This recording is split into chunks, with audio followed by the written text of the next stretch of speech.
Assalamualaikum warahmatullahi wabarakatuh.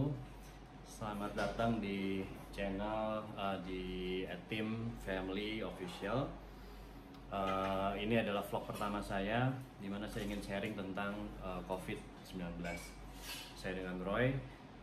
Saya dinyatakan positif COVID per tanggal 18 Desember dan qadarullah dari positifnya saya jadi carrier pertama untuk keluarga dan menular ke 9 orang total. Jadi ke 8 orang saya menularkan COVID-nya dan jadilah klaster keluarga.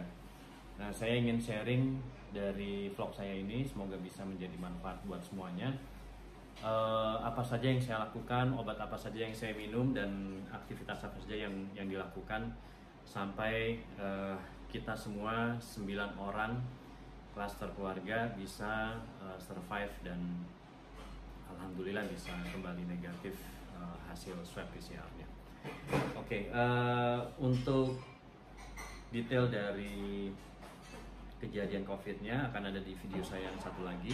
Di sini saya fokus untuk membahas bagaimana saya mengkonsumsi obat dari pertama kali saya dinyatakan positif COVID 18 Desember sampai dengan hari ini per tanggal 7 Januari 2021. Oke, di tanggal 18 Desember saya dinyatakan COVID positif dengan nilai CT 25. Kemudian dari apa yang saya rasakan pada saat sebelum positif COVID itu adalah saya merasakan sakit tenggorokan awalnya. Kemudian berturut-turut saya mengalami sakit kepala, kemudian tulang-tulang sakit nih di bahu bagian belakang ya, punggung, pinggang ini sakit semuanya. Kemudian bertambah lagi ada batuk, kemudian ada merasa meriang atau demam. Tapi kalau diukur itu hanya kurang lebih 37 sekian. Jadi perasaannya kita meriang demam, tapi kalau diukur tidak terlalu tinggi. Kemudian bertambah lagi saya ada rasa di ulu hati ini semacam ketahan ya, jadi seperti sesak. Jadi kalau kita tarik nafas panjang itu seperti ketahan di ulu hatinya. Kemudian berangsur-angsur berurutan bertambah lagi gejalanya, ada diare, ada bersin-bersin, ada pilek dan seterusnya. Alhamdulillah sampai dengan di hari ini tanggal 7 Januari gejala-gejala tersebut sudah hilang satu demi satu, tetapi masih ada bersisa 2 gejala yang sampai dengan saat ini saya rasakan, yaitu sakit di belakang, bagian belakang, punggung, pinggang dan seterusnya. Sama terkadang ada satu lagi gejala, yaitu kita tiba-tiba merasa lemas, merasa fatigue ya, sangat kelelahan dan ingin langsung rebahan, langsung tidur. Oke, saya mulai aja. Yang pertama, pada saat saya sudah positif COVID, saya diberikan obat medis oleh dokter, itu namanya Avigan. Jadi Avigan 200 ml, ini seperti ini obatnya ya. Ya kebetulan ini sudah habis semua, sudah saya konsumsi. Ini diberikan obat sebanyak 30 kapsul. Dan satu harinya itu kita minum 3 kali 3. Jadi ada 3 dikali 2 pagi dan sore. Jadi ada kurang lebih 5 hari ini akan habis dikonsumsi gitu. Oke, ini Avigan 200 ml, ini yang diberikan oleh dokter sebagai obat antivirusnya. Kemudian saya juga diberikan Segafit. Jadi Segafit ini merupakan multivitamin dan zinc. Ini diminumnya juga pagi dan sore. Itu 1 kapsul ini Segafit. Dan berikutnya saya juga mengkonsumsi vitamin D dengan dosis yang tinggi, yaitu yang 5000 IU. Dan satu lagi vitamin C. Vitamin C dosis tinggi juga, itu yang 1000 ml. Ini bisa apa saja. Saya kebetulan mengkonsumsi Swiss vitamin C ini. Oke, kemudian setelah obat-obat medis ini ada juga obat-obat yang sifatnya herbal, yang non medis ya, yang saya juga konsumsi. Itu saya mengkonsumsi madu clover honey yang ini juga harus dikonsumsi secara rutin pagi, siang, sore dengan takaran sendoknya, ada sendok kayunya, sekali minum 1 sendok ini aja gitu.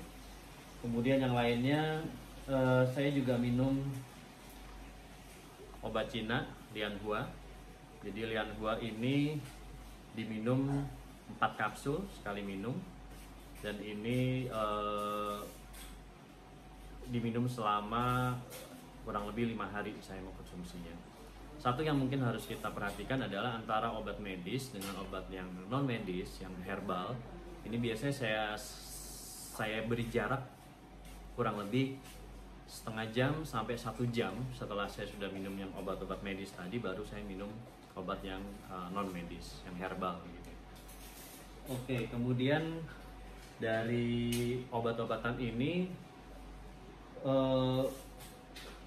banyak obat-obat pendukung yang juga saya konsumsi dan keluarga juga konsumsi.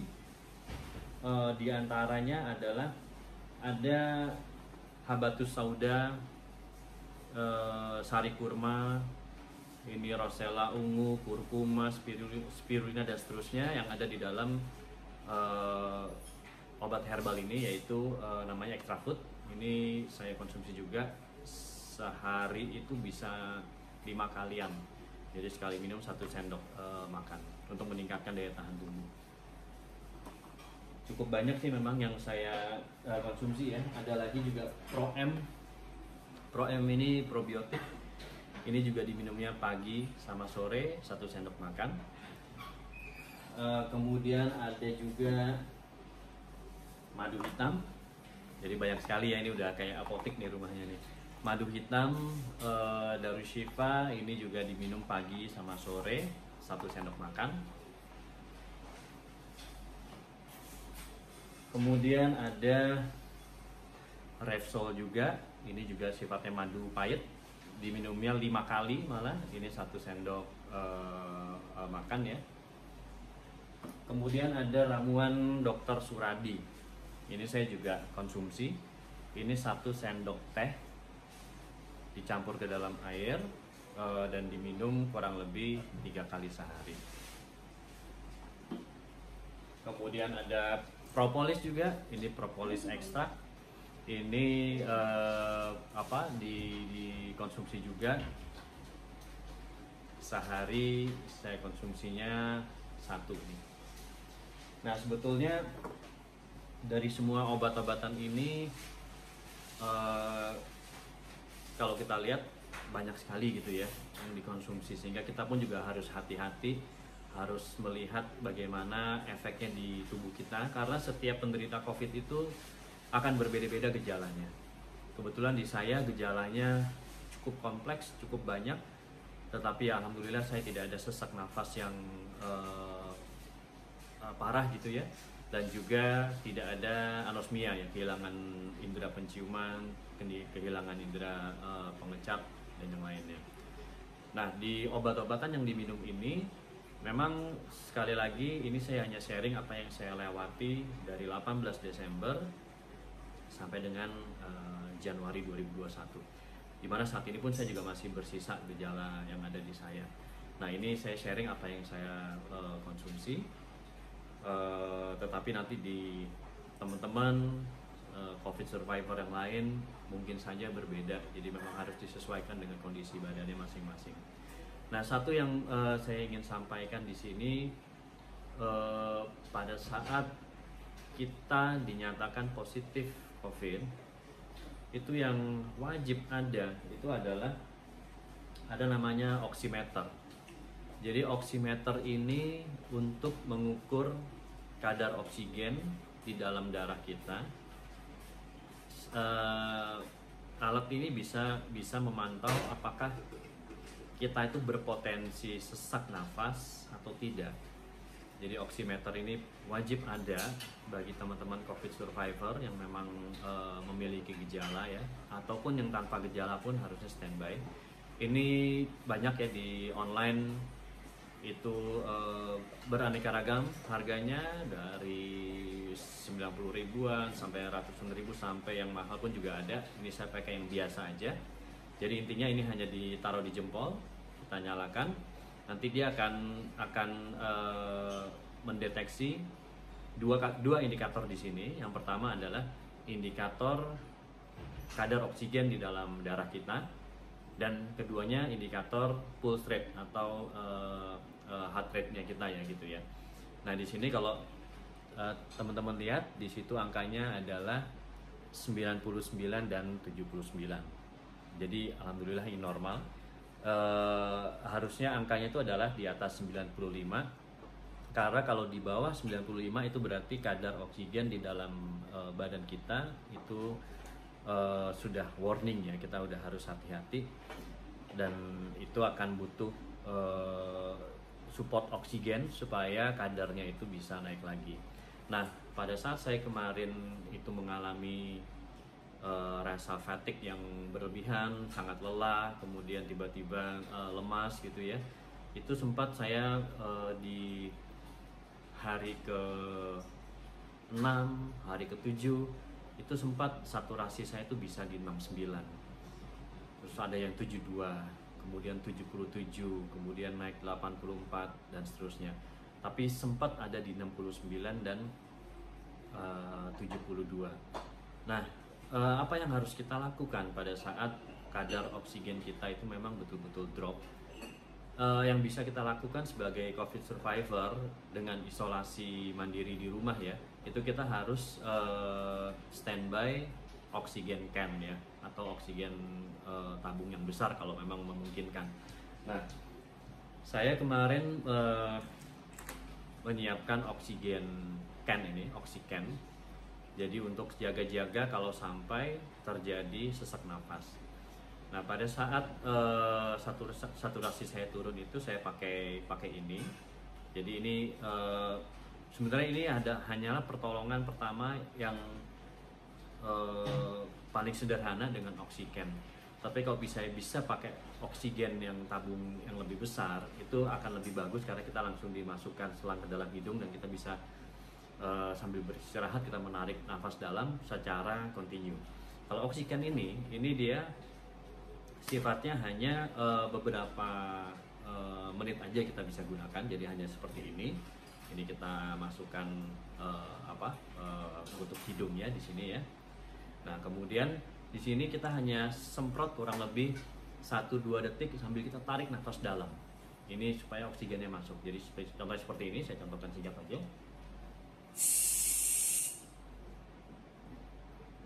Seperti itu, dan kemudian pencet lagi.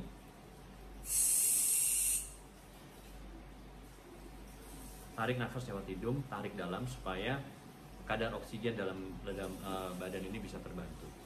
Tapi ini memang tidak bisa terlalu lama. Ini kita akan pakai secara singkat aja sebetulnya gitu ya, karena ini kontennya, kandungannya terbatas, isinya terbatas gitu dibanding dengan oksigen yang besar. Nah, teman-teman COVID survivor yang lain, dari yang saya alami ini banyak sebetulnya hal yang bisa saya sharing, apa yang saya alami dan kemudian apa yang harus dilakukan. Satu lagi tadi yang mungkin saya belum jelaskan itu, ini ada minyak kayu putih. Jadi minyak kayu putih ini cara tradisional yang bisa kita lakukan juga pada saat kita menghadapi COVID, yaitu kita dengan satu baskom, kalau bisa baskom yang stainless steel, diisi air panas, kemudian dimasukkan dimasukkan si kayu putih ini, kemudian kita dengan anduk kita di dalam baskom air panas itu kita hirup uap dari minyak kayu putih ini. Kita hirup melalui hidung, melalui mulut juga bisa, sehingga kita akan merasakan uap kayu putih ini masuk ke dalam hidung dan masuk ke dalam tenggorokan dan sampai ke dada. Jadi kita tarik dengan dalam supaya ini bisa bekerja ke dalam tubuh kita. Gitu. Kemudian ya macam-macam ya kayu putih, ada kayu putih ini, kemudian ada juga all bass oil, ini saya juga pakai jadi supaya badan itu lebih hangat, lebih panas gitu ya. Nah kemudian jangan lupa kalau bisa ada termometer gitu ya. Termometer bisa apa saja. Ini kebetulan saya pakai yang termogan untuk kita mengecek temperatur kita dan temperatur juga keluarga kita ini, karena saya klaster keluarga 7 orang di dalam keluarga dan kemudian ada 2 orang ART dan driver itu juga mereka positif. Jadi kita harus monitor secara suhunya. Kemudian yang harus kita lakukan satu lagi adalah berjemur.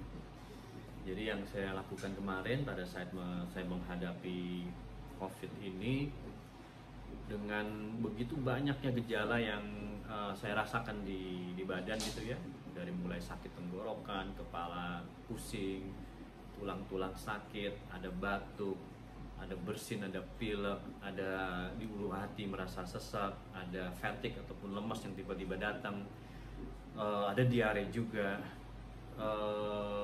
Itu salah satu metode yang bisa kita lakukan dan cukup efektif adalah berjemur sinar matahari panas. Jadi sinar matahari panas yang ada di jam 9 sampai jam 10 di sinar matahari itu adalah sinar yang akan membantu kita untuk recovery dari positif COVID. Nah di dalam berjemur itu bisa mungkin kita buka baju, jadi kalau bisa sinar matahari itu kena ke dada kita, kena ke punggung kita, ya ke seluruh badan, ya seluruh tubuh. Itu kurang lebih kita 15 menit sampai 30 menit itu cukup untuk kita bisa berjemur. Oke. Kemudian yang saya lakukan lagi juga salah satunya saya berkumur air garam. Jadi berkumur air garam dan gargle ya, gargle kita kumur 1 sendok teh garam kita campur ke air hangat, kita kumur untuk kita gargle supaya virus-virus itu kena oleh kumur air garam ini. Atau juga kita bisa gunakan ada betadine. Ini betadine biru. Ini juga saya gunakan untuk melakukan gargle tadi. Jadi supaya seluruh virusnya bisa cepat pergi lah gitu ya. Oke, kemudian ini dari yang seluruh yang tradisional. Kemudian saya juga mengkonsumsi saat ini di 7 Januari ini setelah swab PCR saya yang kedua di 6 Januari itu dinyatakan negatif, saya merasa alhamdulillah ya udah getting better sekarang. Walaupun masih ada yang tersisa nih gejalanya gitu. Jadi yang tersisa itu kita kadang ngerasa udah sehat nih, udah oke, tapi tiba-tiba ngerasa fatigue. Kita ngerasa tiba-tiba tuh seperti nggak ada tenaga, rasa kelelahan yang tinggi gitu ya, sehingga kita pengen ya rebahan aja, pengen tidur, nggak pengen melakukan aktivitas apa-apa. Itu masih sering datang. Kemudian rasa pegel atau sakit di bagian sini ya, saya di bagian punggung sini, di bagian belakang sini itu, ini masih terasa pegel nih. Jadi di sini sampai ke bagian pinggang, ini di punggung sini juga terasa masih pegel, sakit. Itu masih kadang datang, kadang hilang gitu ya. Nah saat ini obat-obat medis saya udah selesai semua. Obat medis saya sudah tadi Avigan yang sifatnya antivirus itu sudah selesai. Saya hanya teruskan yang sifatnya vitamin. Jadi Zegavit itu saya minum, kemudian ada vitamin D yang 5000 IU itu saya minum, kemudian vitamin C yang 1000 mili juga saya minum. Dan saya sekarang sedang mengkonsumsi black garlic Jadi black garlic ini saya konsumsi saat ini 1 hari 2 kali, jadi pagi dan sore. Dan ini saya konsumsi 1 butir atau 2 butir itu juga boleh. Dan alhamdulillah dalam hari kedua ini saya mulai ngerasa bagian bahu yang sakit ini mulai enakan gitu ya. Jadi biasanya kalau lagi sholat kita mau salam gitu, saya mau begini itu masih terasa sakit di sini, di bagian bahu. Ini sekarang juga masih sakit, jadi masih ada, kita nggak bisa nengok kanan dengan sempurna gitu ya. Dan ini saya lagi coba mengkonsumsi black garlic ini, ya mudah-mudahan bisa menyempurnakan recovery dari COVID-19 ini secara maksimal 100%. Oke. Kemudian dari perjalanan keluarga kita, di mana 9 orang itu positif COVID, saat ini memang dari 20 hari masa isolasi mandiri itu tidak seluruhnya memang menjadi negatif dan menjadi betul-betul free dari gejala. Salah satunya saya masih ada gejala yang tersisa, tetapi hasil dari swab PCR saya yang berikutnya itu sudah negatif. Nah, istri saya juga hasil swab berikutnya sudah positif, tetapi ibu mertua saya hasil swab PCR berikutnya masih positif dengan nilai CT 35. Nah, kenapa bisa seperti ini? Jadi memang dari pengalaman kami melewati masa-masa COVID ini, bisa saja pada saat kita sudah melewati masa isolasi mandiri sampai dengan 20 hari lebih, di situ secara teorinya pada hari ke-16 sampai hari ke-25 virus itu sudah tidak menular lagi, tetapi mungkin masih ada. Nah, istilahnya itu biasanya banyak yang menyebutnya itu sebagai bangkai virus. Jadi itu adalah bangkai virus yang memang masih ada di dalam badan kita. Nah, sehingga pada saat dilakukan swab PCR bisa saja hasilnya itu masih positif. Nah, ini secara teori, tetapi secara aktual ini kita juga lagi coba menjalani, lagi coba melihat. Saya juga coba memantau ibu mertua saya yang punya komorbid, yaitu diabetes dan jantung. Usia beliau sudah 75 tahun. Tapi alhamdulillah kalau saya lihat saat ini juga berangsur-angsur mulai membaik, walaupun masih ada kemarin batuknya masih ada sedikit, dan saat ini juga mengkonsumsi obat-obat herbal yang saya juga konsumsi gitu. Nah, teman-teman semua para COVID survivor, yang paling penting dari perjalanan kita sebagai penderita COVID yang terpapar COVID ini adalah bagaimana kita menaikkan ketahanan tubuh kita secara cepat, karena itu yang akan melawan si virus ini. Nah, bagaimana caranya? Sebetulnya kita harus memaintain tingkat stres kita harus memaintain, ya masing-masing lebih mengetahui bagaimana di badannya kita bisa memaintain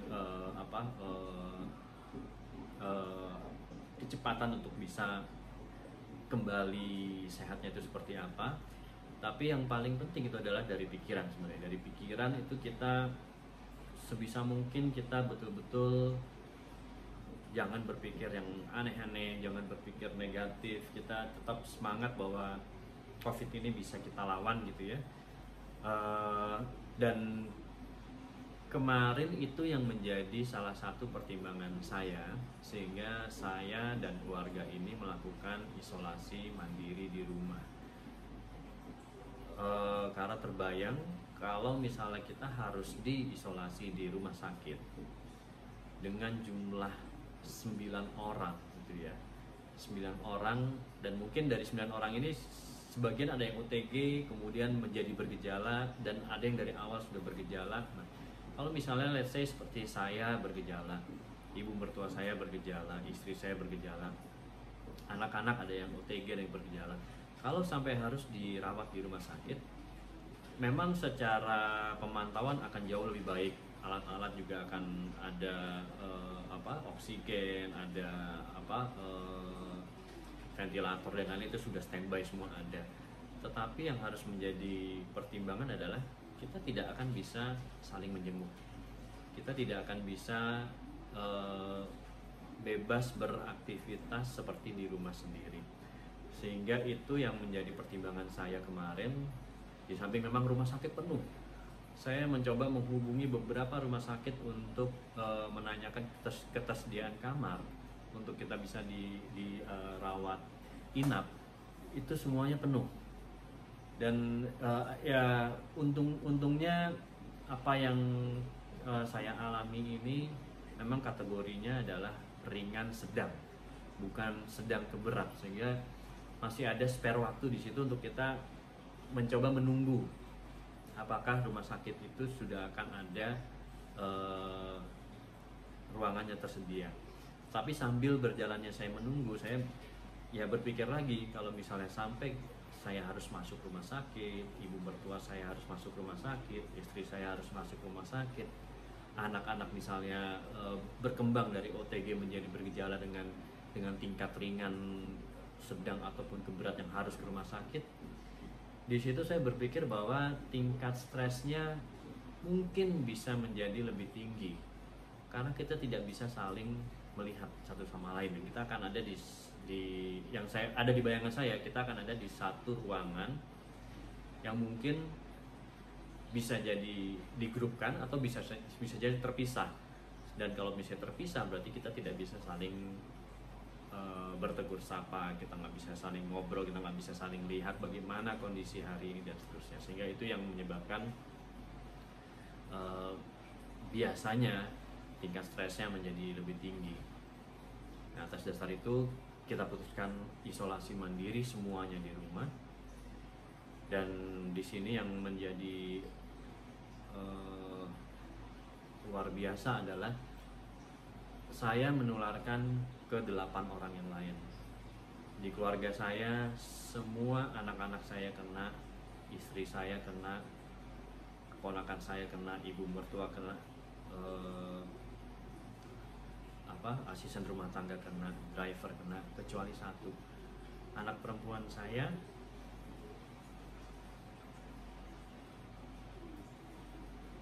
dan dia negatif.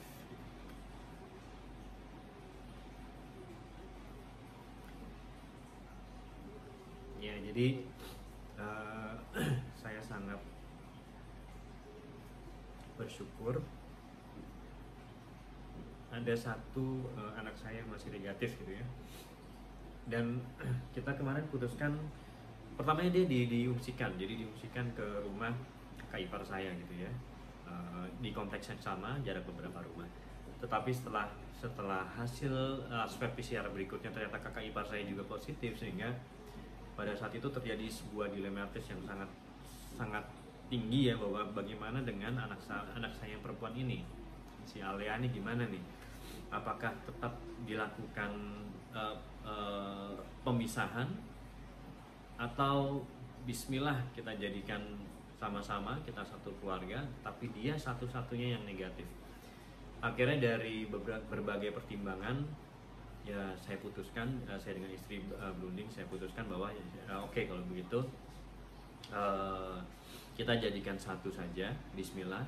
Semoga jika memang daya tahannya itu tinggi, daya imunnya itu bagus, dia akan tetap negatif di tengah kerumunan kita yang positif. Memang menjadi sangat gambling karena ya Alea ini masih 10 tahun, kemudian dia negatif. Jika kita jadikan satu, bisa menjadi positif ataupun bisa negatif. Tetapi kalau misalnya tidak dijadikan satu, ya karena masih anak-anak, jadi mungkin kita juga nggak tega gitu melihat dia sendiri, justru seakan-akan jadi dia yang diisolasi, jadi sendiri, sementara kita semua positif ada di satu rumah. Akhirnya bismillah, Alea pun jadi satu dengan kita semua di rumah, dia satu-satunya yang negatif, di tengah kita yang positif. Dan alhamdulillah ini atas kebesaran Allah, atas izin dari Allah, kita semua berangsur-angsur mulai membaik, gejalanya mulai hilang. Saya dan istri hasilnya negatif. Kemarin swab PCR pertanggal 6 Januari, walaupun mertua masih positif. Anak-anak semua menurut informasi dan versi teoretikal dari instansi kesehatan setempat, tidak perlu di swab ulang pun tidak apa, karena sudah melewati masa isolasi mandiri, di mana sudah sampai ke masa penularan itu sudah tidak akan terjadi. Jadi alhamdulillah Alea sampai dengan hari ini sehat-sehat saja. Kita semua yang positif juga berangsur-angsur mulai membaik. Dan ya perjuangan belum usai. Kita di dalam rumah pun kita selalu pakai masker medis. Jadi masker medis ini setiap hari itu kita pakai di dalam rumah. Kita juga tetap menjalankan protokol kesehatan dengan ketat, pakai masker, cuci tangan, jaga jarak juga begitu ya. Dan itu akan kita lakukan terus karena perjuangan ini belum selesai. Virus COVID ini sudah merajalela ya, ada di mana-mana, dan kita tidak tahu bagaimana cara virus itu bisa memaparkan kita. Karena yang saya alami, saya menggunakan masker dan menjalankan protokol kesehatan dengan sangat disiplin, tetapi bisa kena juga. Sehingga kemarin sebetulnya saya melakukan sedikit analisa bahwa pada saat kita menggunakan masker seperti ini yang akan tertutup adalah bagian hidung dan bagian mulut. Sementara bagian mata kita ini masih akan tetap terbuka. Sehingga yang saya analisa adalah pada saat saya melakukan aktivitas meeting di klien sebelum saya terkena positif ya, posisinya seperti ini ya. Jadi posisi seperti ini, datang ke klien, kita berdiskusi dan seterusnya. Saya berpikir kenapa saya masih bisa terpapar COVID, padahal saya sudah cuci tangan, pakai hand sanitizer lah, masker itu tidak pernah saya buka. Nah, yang pertama analisanya adalah virus itu masuk melalui mata, melalui hidung, dan melalui mulut. Sehingga pada saat seperti ini, betul hidung kita tercover oleh masker dan betul mulut kita tercover oleh masker. Tetapi bagian matanya terbuka. Sehingga jika ada droplet dari orang yang bersin atau batuk, yang mungkin saja dia berpotensi menjadi positif COVID ya, dengan kategori dia OTG ataupun bergejala gitu ya, itu dengan mudahnya si droplet itu akan terbang di udara. Dan kalau ruangan meeting itu tertutup, tidak ada ventilasinya, maka droplet itu akan terbang dan bisa ada di ruangan tersebut dalam periode waktu yang cukup panjang. Nah, kalau dia sudah nempel di satu benda, tentunya dia akan bisa pindah pada saat kita memegang gitu. Kita memegang sesuatu, kita pegang sesuatu, pindah ke tangan kita. Nah, dari tangan kita ini biasanya kita suka membenarkan masker ya. Misalnya maskernya kurang pas, talinya, hidungnya. Nah, ini bisa pindah ke sini. Pada saat pindah ke sini, nah ini jarak ke mata itu sudah dekat. Ya, saya nggak tahu secara teorinya bagaimana. Apakah mungkin si virus ini dia akan jalan-jalan sehingga akhirnya masuk ke melalui mata, atau droplet yang tadi lagi terbang itu dia hinggap ke mata kita, sehingga dari situlah virus itu akan masuk. Ini analisa dari saya yang memang kalau saya tracing ya memang saya kenanya pada saat saya meeting di klien, atau pada saat kita ingin minum, kita misalnya buka seperti ini. Nah, pada saat kita buka, kemudian kita misalnya minum sesuatu, Nah, saya nggak tahu apakah dari dari masker yang kita buka ini dia ada yang sudah jalan gitu ya, sudah jalan, dia ada di bagian mana, kemudian dia masuk. Nah, jadi untuk semuanya teman-teman COVID survivor tetap semangat, kita bisa lalui ini sama-sama gitu ya. Saya pun juga sekarang saya minum-minum seperti ini nih, jadi ini untuk menaikkan booster juga. Nah, ini ada namanya turbo charger, ada macam-macam lah ini ya. Intinya setelah kita sudah melewati masa penularan, itu adalah saat-saat dimana kita juga harus tetap hati-hati, tetap aware, karena kita bisa aja kena yang kedua kali, bisa aja kena yang ketiga kali. Tidak menjamin bahwa kita yang sudah pernah kena COVID itu punya antibody yang lebih kebal, yang lebih baik. Enggak juga. Nah, ini saya minum turbo charger, semoga juga menambah tenaga. Dan buat semuanya yang dalam keadaan sehat, tolong hati-hati banget, jangan sampai terpapar oleh COVID-19 ini, karena memang saya yang mengalami terpapar COVID dan menjadi klaster keluarga 9 orang positif COVID, itu rasanya sedih banget. Sedih karena saya tidak pernah menyangka bahwa saya akan menjadi carrier COVID positif untuk keluarga tercinta di rumah. Dan sedih pada saat melihat anak-anak itu mereka mengalami gejala yang saya alami sebelumnya gitu ya. Mereka juga sakit tenggorokan, mereka kehilangan kejiwaan, seterusnya. Itu sedih banget, jadi jangan sampai kena. Mungkin ini dulu sharing dari saya. Nanti oh ya, saya juga kemarin itu sebetulnya saya gunakan ini juga, tensimeter, untuk mengecek tensi kita. Nanti di video satu lagi saya kasih tutorial bagaimana cara penggunaannya. Kemudian saya juga kemarin pakai ini nebulizer untuk jaga pada saat misalnya kita batuk atau apa, kita bisa gunakan nebulizer ini. Nanti caranya juga di video saya yang satu lagi saya jelaskan bagaimana cara penggunaannya.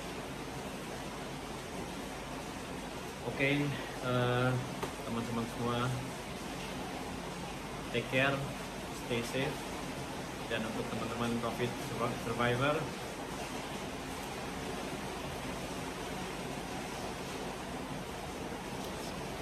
semangat semua.